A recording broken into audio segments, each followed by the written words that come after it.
वडकी हिंदकेसरी मैदानाचा गट क्रमांक 13 सुटला. गट क्रमांक 13मध्ये मामानी मित्रांनो हा चांगलाच धप्पा दिला.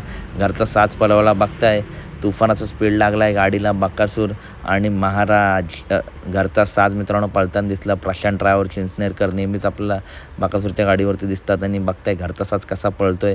तुफानाचा स्पीड लागला आणि बकूबाई फुल कॅमेराकडे घेऊन बोलते की आज छोट्या भावाला घेऊन मी गुलाल करणारच. आणि वेगळ्याच आज जोमात आहे बकासूर. बघताय तुफानाचा स्पीड लागला आहे गाडीला. तर कशी वाटली अपडेट नक्की सांगा. व्हिडिओ आवडली असेल तर नक्की व्हिडिओ लाईक करा, चॅनलला सबस्क्राईब करा. कारण बैलगाडी क्षेत्रातील अशा टॉप अपडेट नेहमी आपल्या चॅनलवरती येत असतात. प्रेक्षकांची इच्छा असते की घरचा साज पाळवावा आणि आज कोणालाच नाराज केलं नाही. घरचा साजच पाळताना दिसला. चला तर भेटूया पुढच्या व्हिडिओमध्ये. व्हिडिओ लाईक करा आणि व्हिडिओ जास्तीत जास्त शेअर करा. बघताय काय तो तुफानाचा स्पीड लागला आहे या जोडीला बकासूर आणि सोबत आहे महाराज. चला तर मित्रांनो भेटूया पुढच्या व्हिडिओमध्ये. व्हिडिओ लाईक करा, चॅनलला सबस्क्राईब करा. धन्यवाद.